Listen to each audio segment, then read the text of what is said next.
Cormac McCarthy is a weird guy, like a really weird guy.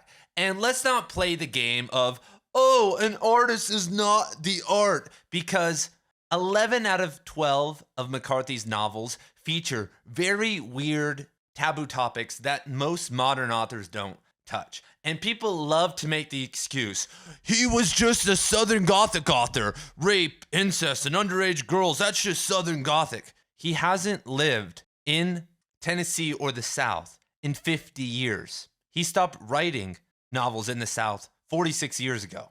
And one could argue his novels since the Southern works have gotten crazier. And even though we're joined by our neighborhood-friendly Christians today, this isn't me passing judgment on McCarthy, because as you guys will one day see, I write about just as weird, if not weirder stuff than McCarthy.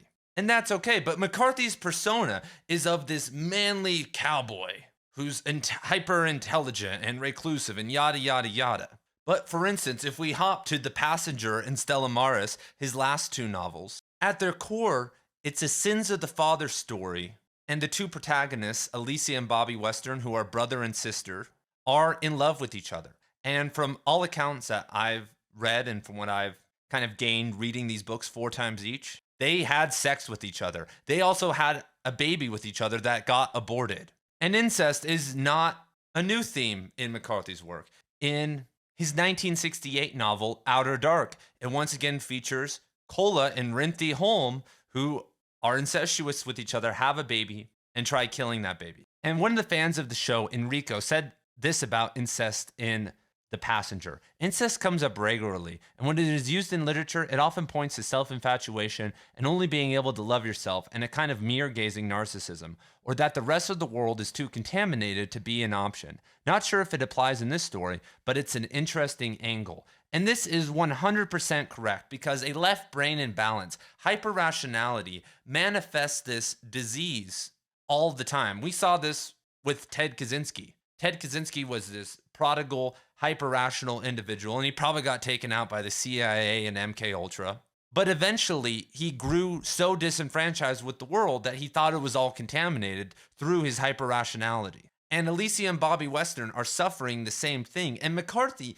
is a genius for adding all this weirdness, because in the story, I want to see it succeed. All I want is for Bobby and Alicia to get together, even though Bobby's like 21 and she's 13, and it's super fucking weird. That's the whole plot driver of the novel. What's the plot of The Passenger and Stella Maris other than we want to see these two work out? The whole Bobby being pursued by the FBI because of the plane thing really is a dead end. And McCarthy's ambiguity with them having sex and you having to look, levels down to find out they most likely actually did, really adds an element of unreliability in terms of the narration of this novel, because we have Alicia and Bobby, and both are denying that they had sex. But they really did. And this is because the massive amount of guilt that Bobby is experiencing. Bobby's guilt is what drives him to go become a race car driver and go into a coma, which leads to Alicia's suicide, or faking her suicide so that she becomes the passenger, and then the rest of the story.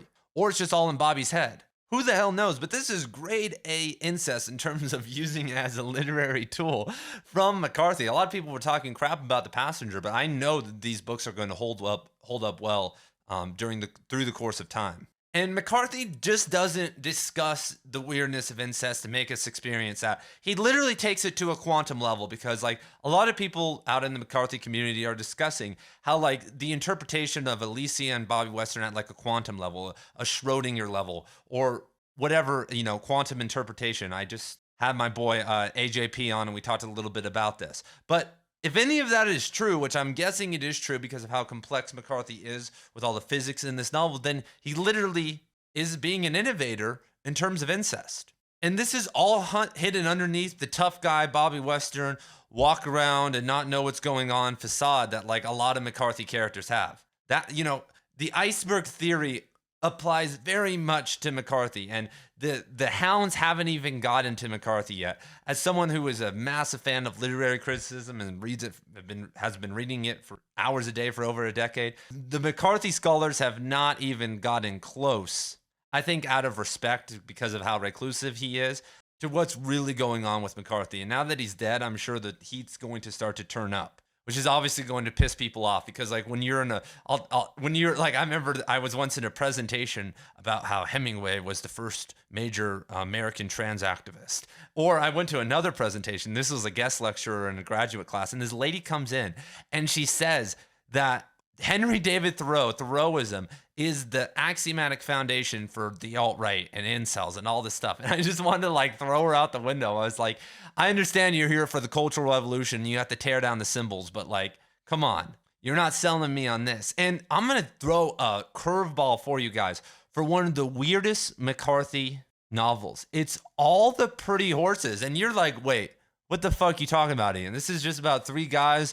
Blevins gets killed. They go on this journey together. No, there is a lot of weird stuff going on in this novel. There are 2 instances of rape. The first one being Lacey Rawlins. We all love the sidekick Lacey, right? Old Lacey. But did you guys know that Lacey Rawlins was raped in All the Pretty Horses? So let's go over that.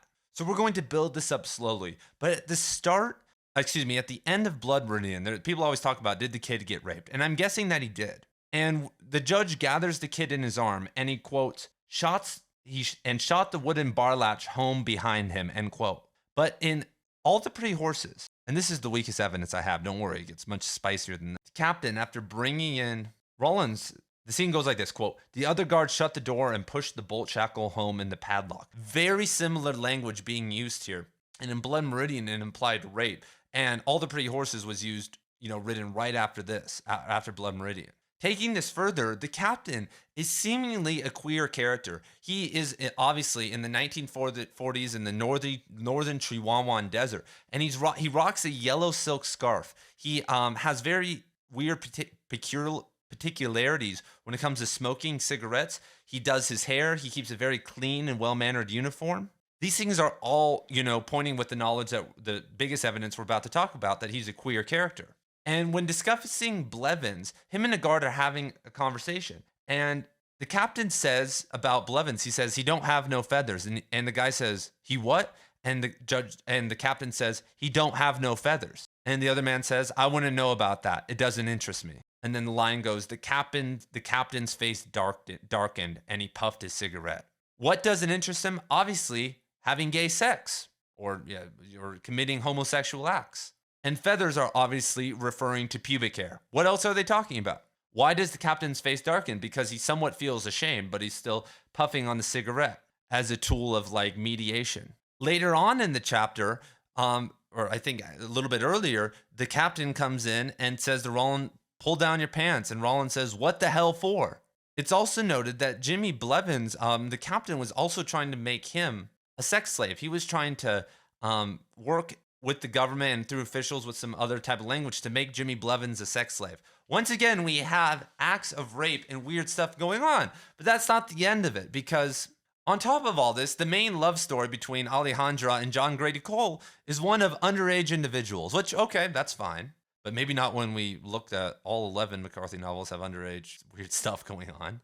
But Alejandra is actually 17 and John Grady Cole is 16, so we have this a little bit older, and a year's not that much, but we have these 2 young individuals and their love story. Once again, at a surface level, nothing is wrong with this, but when we add in the next 9 novels we're about to talk about, it starts to seem a little bit more like, seems like Cormac is really into these ideas and these tropes. And I'm not implying in any way that it's like that he likes this in his personal life. I don't think so at all. But this is seemingly something in his unconscious that he really likes to work with and sees as effective. And so just keeping with the Border trilogy really fast, in The Crossing, we know that Billy is 17 years old and Boyd is younger than him. And I'm assuming that Boyd is 13 or 14 years old, just judging how he talks. But then Boyd is paired with a girl that's younger than him that gets him killed later on. And seemingly they are, doing stuff together. And so once again, we have an instance of underage sex going on. And then if we move towards Cities of the Plain,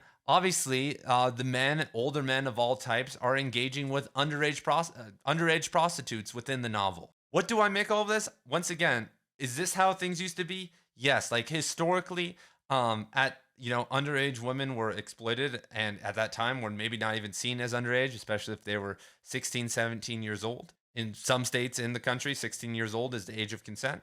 But we're just getting warmed up, everybody. Obviously, one of the goats of this whole conversation is old Suttree. And Cornelius Suttree has a deep love of young women. Throughout the story, multiple times it is implied that he's hooking up with young girls, and we're not even without even the specific instances we're going to talk about. Those are separate and like not really talked about. When he goes to the brothel with Reese, who does he get with? He gets with, quote, a child whore. What does that mean? When he's out with Reese on the lake, what is he doing? He is, I've always seen it as he really went there, especially and stayed. He got there and realized it was a scam, but he stayed so that he could have sex with Wanda, who is very young, who I'm guessing is in the 12, 13 years old range. And Cornelius Suttree is seemingly in his 30s. And in an earlier draft of Suttree, he actually gets her pregnant.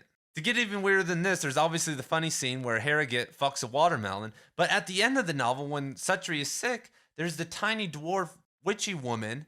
And from what I've reread this scene today, and I am in the 90s, if not close to 100% sure, she also raped him. That there was a rape scene that she rapes him. I mean, you can't make this stuff up, man. I mean, I've written stories and novels in my life, and I've once again done some weird stuff, but McCarthy is, if we can give him credit for being consistently dark with all of his weird sexual kinks that he puts in his novels. Because like with Suttree, it makes me see him, I guess, as a degenerate, but like the more he does it, I've already seen this. I mean, that's a lot of the book anyway, but there's nothing new on the 8th time when Suttree gets with a young girl that like I haven't learned yet, other than Cormac just wants to keep writing about it. Maybe. Am I wrong? I mean, tell me the reason. So next we have The Road, and it's obviously implied in The Road that young girls are getting raped. We obviously see the sex slave scene. We see the people locked down who are being cannibalized. But obviously, if you are a young woman in this world, then you are getting raped by the more powerful individuals in, the clans.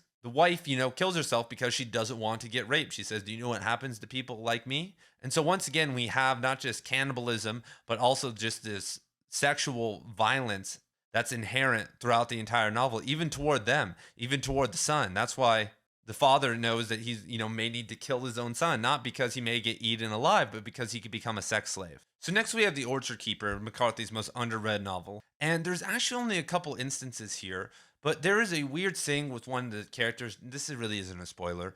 John Wesley Ratner, and he is fixating over, I think, another girl actually named Wanda Tipton, and she's trying to have sex with him, and they are young. I mean, we're talking 13 years old, I think their age is. That she's trying to have sex with him out in this pond, and like is getting in, and she's in a white t-shirt, and her she has like seemingly big breasts and stuff. And once again, there's just a sexualization for really no reason that adds nothing to the plot other than maybe showing that this character is very immature, which immaturity doesn't really play a part in the rest of the novel. And so it's like, And once again, Outer Dark is just filled with incest and weird stuff, and it's the driver of the entire novel. The whole time you're forced to imagine what people had to do out in Appalachia.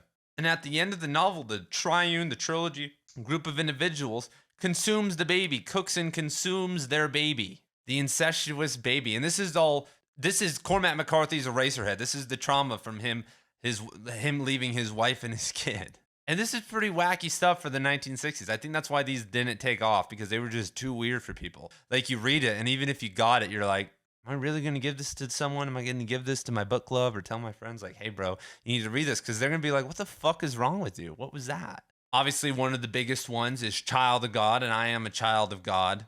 And the whole novel features necrophilia, and Lester Ballard a couple times goes after young women. And I don't know. And in this context, this one makes more sense than a lot of these other novels. Like, honestly, this is about a necrophiliac. This is about kind of a weird psychopath from the South, and we're getting in his head. And guys like that do things like this.